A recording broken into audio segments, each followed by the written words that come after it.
Hello, everyone. Welcome to Snap Take. This is Glazer of Snap Judgments, the official podcast of Marvel Snap Zone. And today, you'll never guess, 4 brand new decks for you to try. We're going to kick it off with something we don't often do here. We're going to cover a classic, a deck that hasn't changed in ages. It is Classic Destroy. The reason we're covering this is the global event has come through in most people's inboxes by now. And if you don't have it, you'll have it soon. Both X23 and Null are present, which means that people who have never had the opportunity to play this deck before will now have that opportunity, assuming they're far enough through Series 3. The only other high series card here is Nico, who is a fully replaceable card.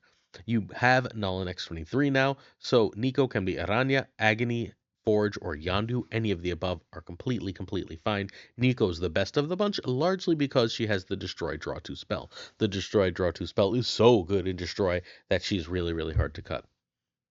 A lot of people run Arnim Zola in the place of Shang-Chi. I do not. So what Arnim Zola fundamentally, like, everyone assumes you have Arnim Zola when they see this list, right? They see you do the Deadpool thing, they see you get that big Venom out. People assume you have Zola. And if you're playing good players, and obviously that's not guaranteed, but if you're playing good players, they go, okay, this person's going to Zola. With that assumption of Zola, right? They should be retreating if they can't stop it, which means Zola is a card that you either win 2 cubes because they just run away because they can see that the Zola is all set up, or they kill the Zola and you lose more cubes. I don't like that trade. I don't like that idea. I want to win more cubes more often. I don't want to like win 2 cubes but lose 4 or 8. I think that's a rough way to go about playing decks. Instead, I run Shang-Chi. Shang-Chi not only feeds your null, makes your death cheaper, but occasionally you will run into opponents that are just doing things that are completely obnoxious and hard to deal with. Shang-Chi says, I can steal those cubes for you. The opponent will think they're so big in one lane that maybe you can null there, but there's no way you can win somewhere else. You can play Shang in that lane, steal a lane, and then still play like a Deadpool and a Death elsewhere in order to win that game. Zola doesn't really offer you that, right? Zola is telegraphed, Shang is a surprise. So keep that in mind. That's why I prefer Shang-Chi. If you prefer Zola, please feel free. Zola is significantly easier to use. It means you want to get a big Venom on turn 5 or a big Null out on turn 5 and then use Zola that. That's it. That's the whole difference. All right. So turn 1 is Nico, destroy, or the +2 is pretty good for Deadpool. Is better than Deadpool, is better than X23. Turn 2, if you can drop Hulkbuster and Deadpool, that's often a snap condition. You can play that over the other ones and that over Wolverine. Turn 3, you want destroy 1. If you can use Deathlock here, or you can drop a 1-drop with Carnage, and remember you're sort of piling everything to like destroy it as best you can. Turn 4, replay and destroy number 2. At this point, for this version of the list, you're fine doing Venom, but remember, you're sort of trying to fake that you have Zola, right? So try and keep Venom sort of alone in a lane. If they Shang it, they Shang it. Who cares? You can add some more power to that lane later. What you're doing is you're saying, look, I'm going to Zol it, I'm going to Zol it, and then you never Zol it, and you end up able to win. Turn 5, turn 4 is fairly often for me the Killmonger turn. You can Venom if you want. I'd prefer Venom on turn 5. So turn 5, Venom and Killmonger, obviously while replaying Deadpool / X23 stuff before, to set up. And what you're trying to set up is Null and Deadpool in the last turn. That's what X23 offers. You often end up with like a 16 or bigger Deadpool combined with a Null that's obviously completely huge, and those 2 cards are enough to win.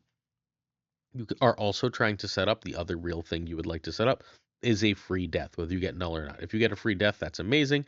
If you get a free death, you can play death and Deadpool on the last turn. You can play death and Shang on the last turn. You can also play death, Deadpool, and Shang sometimes, which is utterly insane. And hey, on turn 5, if you got a just cheap enough death because things haven't worked out quite well enough, don't hesitate to just drop a death or drop a Shang-Chi. You'll be fine to do that. Turn 6, Death and Shang with Deadpool, or Null and Deadpool are your goals, and then you should be good to go. We're going to look at the best Sam Wilson decks so far, so you can take it into weekend missions. We've actually got 2 great Sam Wilson decks for you that people are crushing with, but one last look at Classic Destroy, which, again, if you've never had an opportunity to play it, that's how you do it, and I hope you enjoy it. I took it for a spin on stream last night, so that's in VOD if you're interested. It's the first thing I played, just so if anyone wanted to see gameplay, it was there for them, but also so that like I could get a refill for it, because I haven't played this deck in so freaking long. Before we go any further, I'm going to ask you to hit that sub button if you're willing to. We are the most comprehensive Marvel Snap channel in YouTube. We do at least 7 days a week of videos. We very often do 8 or 9 videos a week. This will be at least an 8 video week. I'm trying to get to 9. We'll see. I write 5 to 6 days of articles on Marvel Snap Zone a week. I stream 5 to 7 days a week. If you want the most Marvel Snap content, the most comprehensive Marvel Snap content, the best decks before anyone else gets to them, hit that sub button by pressing that little red button at the bottom right of the screen. We'd appreciate it. We're also giving away a Sam Wilson Captain America. In fact, we're giving away 5 Sam Wilson Captain Americas this week. This is your last chance to win this week's giveaways. All you have to do is sub, like, and then later this video, I will ask a question. I didn't even update the question. I just know what it is. So later this video, I will ask a question. When you answer that question, you're entered to win Captain America. Every video's comments this week come with your chance to win a Sam Wilson. And then you can play this list, because this list is kind of awesome. It is another 2 lists in one, where we're sort of 3, I guess now 2. We're doing Scream, Captain America, Craven things. And because Arrow works with both Surtur and the Scream Craven things, you end up being able to play the Surtur list also. So like this is a double combo list. Sam Wilson works amazingly well. Not only does it protect your important cards from Red Guardian, it lets you get the Cull Obsidian out. It gives you something to make Craven huge. This list is super cool. It's from Zombies Go Nom Nom. It is one of the best lists in Marvel Snap right now, and I think this is the best home for Sam Wilson because it allows the card to work in 2 very different ways that are both extraordinarily powerful. You can find Zombies at twitch.tv/zombies go nom nom. He's on fire. He's in the top 20 of the Infinite leaderboard with this very list. This deck needs Scream, Surtur, and Sam Wilson, which means 2 of the cards that are really needed are Season Pass cards. Again, I urge you to buy Season Pass cards more often. I think that they're an incredible value. Hydra Bob can be Juggernaut or Zabu. Bob's just not really important here. 1/4 is nice. You can even try Miles if you're so inclined. Cull or Ares can be Crossbones, although you are going to need one of the 2. Cull is obviously better and more important here because you're always going to have that 1-drop because you're running Sam Wilson. But be that as it may, you can replace with Crossbones if you must. Let's go quickly card by card. So Hydra Bob is a curve filler. It's also just a good card. It helps you get into places that you otherwise couldn't, and it occasionally pumps Craven.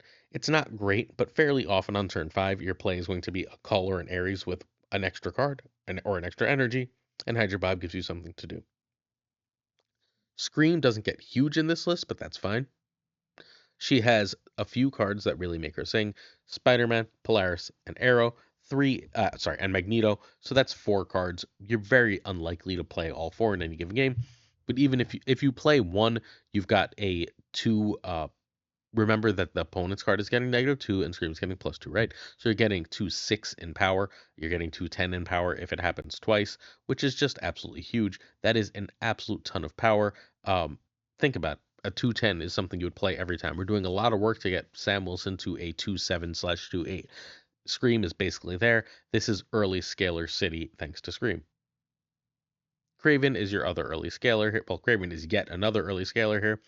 Craven works really well with Scream. Cards like Polaris, it doesn't matter where Scream is, right? So you can pull a card onto Craven with Polaris just fine, and then Craven's going to become a 2/5 immediately.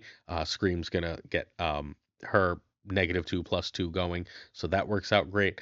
Craven works really well with Arrow or Magneto or Spider-Man the same way, but Craven works with a card that most of these others that we've mentioned as the move package don't. Works great with Heimdall. If you compile 3 cards on Heimdall, on that Craven lane and play Heimdall, if they all move, that's plus 6 power extra on top of everything that happened throughout the game on Craven, which is backbreaking. Sam Wilson works with 2 very quick cards. It works with Craven, right? You throw the shield from, much like you would with the classic cap, right? Like with Steve Rogers cap, you throw the shield between Craven and Sam Wilson, and the power they're both going to scale up. It's awesome to do that. It works really well. That's one use. The other real use here is that it's the shield is very good for Cull Obsidian. Cull Obsidian needs a 1-drop to be in play, and you don't want to run a bunch of 1-drops in this deck. You don't have a ton of space. You don't really want to run Quicksilver, although you could if you had to. Sam Wilson just says, hey, don't worry about it. I'm going to serve both of these purposes. Spider-Man is the cheapest move the opponent's card right now, which means he's really just useful because he's easy to fit in the curve on either turn 4 or 5, or even on 3 with Hydra Bob, where like if you want to try and hit that Craven, you want to try and hit that Scream, uh, power up that Scream, Spider-Man just gives you an extra chance, and sometimes he ends up like clogging an opponent or really messing up a play. So I really liked Spider-Man as a 2/4. Surtur is big. Ares, Cull Obsidian, Arrow, Heimdall, and Magneto all have a chance to trigger your Surtur, and that's a lot. You don't usually get it bigger than 10 in this list, but hey, you can get it to 13, right? So even if you do get it to just a 3/7, that is still, you're one less than a Gladiator, and people run Gladiator all the time for the power. If you can get it to a 3/10, it's one of the best tempo 3s in the game. Polaris is here. Polaris has a few uses. Obviously, pumping up Scream and Craven, right? The other thing Polaris does is it really can mess up your opponent and start to clog things. I was able to beat a Destroy player with a similar list, not this exact list, by using Polaris effectively to mess with where their destroys were happening, and that was enough to win the game. Polaris is like a mini clog card, in addition to an enabler for Craven and Scream. Ares is a potential 4/10. That's why he's here. 4/10s are good. They trigger Surtur. It's big stats. It's the same stats as your bigger 6 drop for 4 for 2 cost list. Cull Obsidian is a card that you can basically always play because of Sam Wilson unless that you're clogged. So that's great. Do that. Arrow is a big move card. It also works much like Polaris for Clog, although obviously with slightly different timing. But it also triggers Surtur. It can trigger Craven and Scream, and thus it is excellent. It's one of the rugs that tie the room together. Heimdall is your surprise card. The opponents will be assuming your power will go in certain places. Heimdall says, nope, they're not going to do that. They're going to do something else entirely. Good luck. Plus, it gives that Craven pump up. And finally, Magneto is again great with Scream and Craven and triggers Surtur while also just disrupting opponents. There's a lot of stuff with 4s around the meta, around the game, and being able to mess with that is very strong. Let's say your opponent plays a Dakin and they're going to try and Zola that Dakin. Magneto says, if I have priority, no, you're not. And even if you don't have priority, if they're not filling lanes, you'll be fine that way too. Excuse me. Next up, we have, excuse me. This is the turn by turn for this list. It's got a 70% win rate on its way to infinite and in high infinite right now. Turn 1, you want Bob. Turn 2 is Sam over Scream over Craven. Turn 3, Surtur over Polaris. And the reason you're going to go Sam over Scream over Craven is Sam works almost no matter what your curve is, right? If you're going to end up playing Craven stuff, Sam is great. If you're going to playing Surtur stuff, Sam is going to allow you to play Cull wherever you want. So Sam is really important to get out early if you can. Turn 3, Surtur over Polaris, but even over Polaris, I will often play Scream or Craven, especially if I have Sam, I will play Craven. If I've got a bunch of move enablers coming, I'll play Scream. Like if I know I'm going to play Arrow and Magneto, I'll try and get Scream up. Turn 4 is Cull is generally your play over Ares. The reason you play Cull over Ares is Cull is guaranteed 10. Ares is just possibly 10, and that's more or less equal to a 2/2. Because if you got a Sam out, right, and then you played Surtur, sometimes and like your next play is Arrow, sometimes you're gonna want to be like, I need Scream and Craven out, right? So I can get the most out of my Arrow. Arrow is better than 4s on turn 5, and then turn 6 you're choosing between Heimdall and Magneto. It's all mind games from there. We're going to review Sam and then look at another Sam deck, but right now I think this is the best Sam Wilson deck in Marvel Snap. So if you got the Season Pass card or are looking for the Season Pass card and you have these other cards, this is a place to look. This is where you want to be with the card. If you're interested, I will be streaming tonight at twitch.tv/PulseGlazer and right here on YouTube, so please make sure you check it out. But the Twitch side of things has music and has like redeems for points and stuff, while the YouTube is just a live stream. Pick your poison, but please come hang out. I think you'll have a good time. All right, this is not the question for today, so I'm going to be able to tell who's sort of rushing through by this. But the question is actually, did you watch the Fantastic Four trailer, and what'd you think of it? I loved it. All right, Sam Wilson Captain America is a 2/3 game start at Cap Shield around location. Ongoing, you can move Cap Shield. The shield is 1/1. Ongoing, this can't be destroyed. Give your Cap +2 power when this moves to Cap's location. When played on turn 2, this is an absolutely great card. It's fundamentally always a 2/8 worth of power. A 2/8 worth of power is great. You're perfectly happy to play a 2/8 in basically any deck. There was a time when we played Lizard because Lizard was a 2/5 and that was good enough. Oh, how the power has crept. This is not one of the best cards in the game, but it is a good card that you'll be happy to have that can go in a variety of shells. It is a nice, effective, powerful scaler. It's not going to go super tall. It's not going to go crazy unless you're doing something silly like with Hercules. but so what, right? Like Hercules is not a good card, and 2/8 is plenty of stats for what you're doing as a 2 drop. And like your worst case, you never draw this or you never play this, and you just got one free power for the game. For that game, you will have one free power, and that you can find other things to do with. I think this is a good card. This is not the power level of Iron Patriot, but it is still a very good card, one that I think you should probably own in Marvel Snap. Lufku's Captain Doom is our next list, and like everyone seems to be hitting Infinite with this. I've seen multiple people hit Infinite with it. I think that this is a really, really great place to be, and it's not the most expensive list. So if you're interested, you should check it out. You can find Lufku streaming at twitch.tv/Lufku9.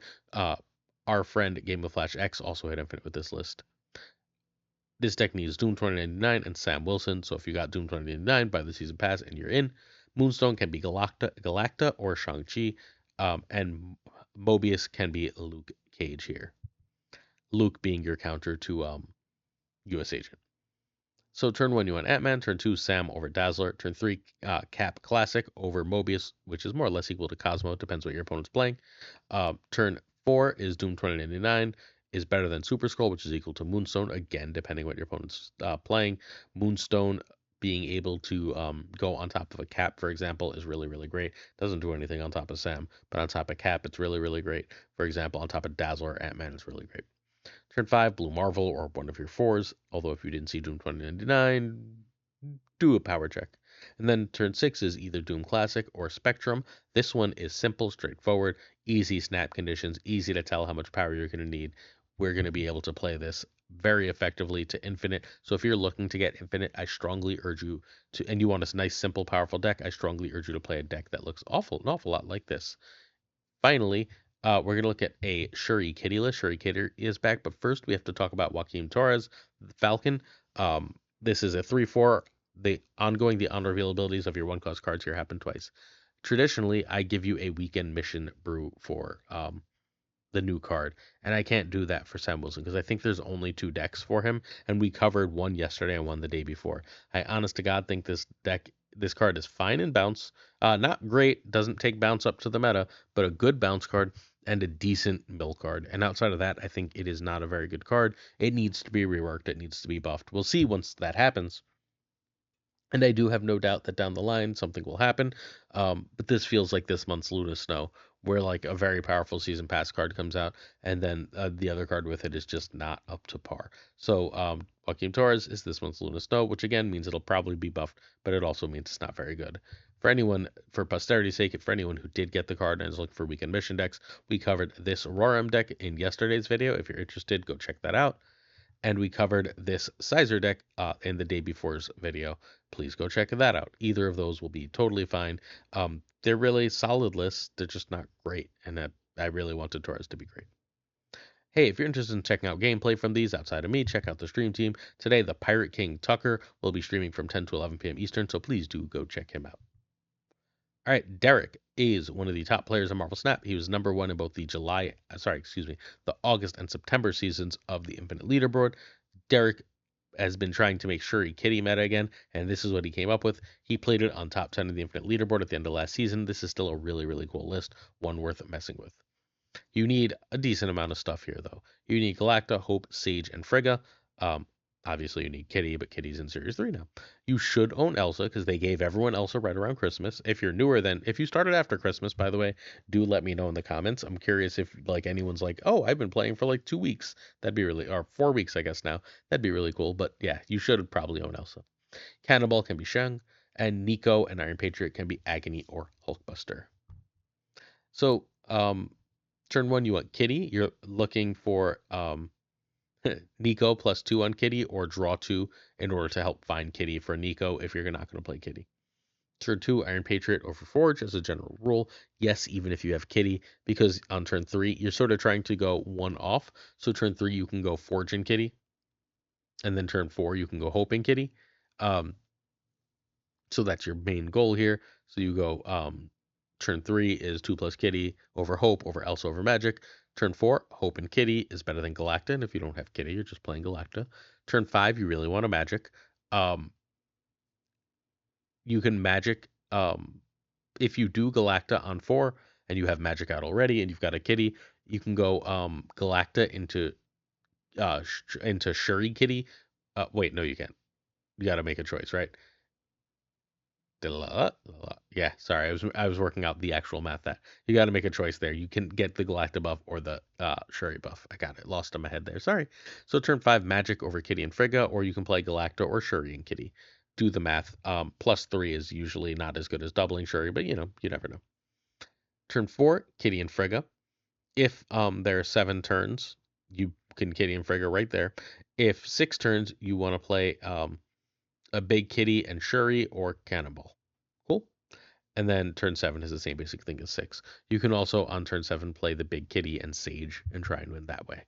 This list is really, really cool. Props to Derek for bringing back as much as he did. Shuri Kitty, I don't think it's ever going to be quite what it was, but this is a really fun and powerful list. And if you're looking if you miss the Shuri Kitty days or you think it'd be really fun to play, I urge you to do so. This is a good list. I don't think this is a bad list by any means. I just don't think that this is one of the best lists in the game anymore. Where it was for a little while. It's very, very freaking cool though. Questions of the day. Our first is from Models and asks why some people are better at Conquest than Ladder. And I think Ladder has a pressure associated that only Infinite Conquest ever really does. I know plenty of people that are pretty high on Infinite Ladder that can't finish Conquest.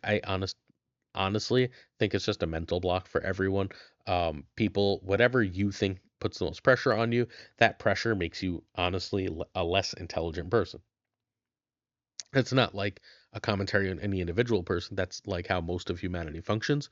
Um, that type of pressure sort of starts to trigger fight or flight, which triggers permanent parts of the brain, and then you don't think quite as well. If you're not thinking as well, you're less successful. As people get close to infinite, that happens. I know a million people that get to rank 99 all the frickin' time, and then they just sort of freeze and stall out.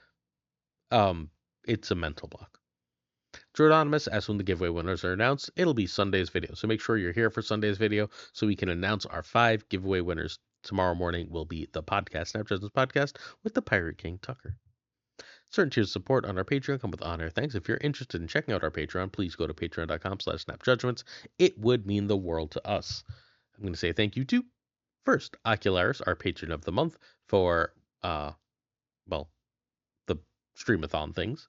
Then thank you to Abigail Giesland, Mandatory Burnout, Irregardless, LAB, Inc., I Am Frostman, Hotan Navarrete, Thinking Poker, Primed Ryan Burke, Ryan Wood, Caretakes Lee, Koire, Kazuchi, Archangel 3K, Black Dahlia, Parofros, The Goat Seeker, Hollowed, Only Fox, Synth, Fat Nick, Dirty Casual, Mr. Kerfuffle, Cables, Ginger Prime, Philip Rakovich, Haplo, Kenny Loggins of the Danger Zone, The Bizza, Black Jeebus 23, Extra V and Skippy G, Jessica Gamble, Slush Death, The King of Bros, The Great Kazoo, Werewolf, Kevsey Hoda, Lunacris, Clam, Colonel Forbin, Rob Silverman, M. Holland, David G. Hugh Wingfield, Stephen, Brian Kaufman, Tristan H. Martin, Jason B., Mr. Craig Sterry, Matt V., Ren Wrench, Corwin, John Q., and Jimmy McHugh, Yistout, A Sage, One Big Man, Milkman for Reals, Cactus Jack, BG, Quid Pro Joe, Snapchat Joe, Models Mod Supreme, Green Goblin, Unibot, Flan 56, The Fuzzy Donut, Spectrumix,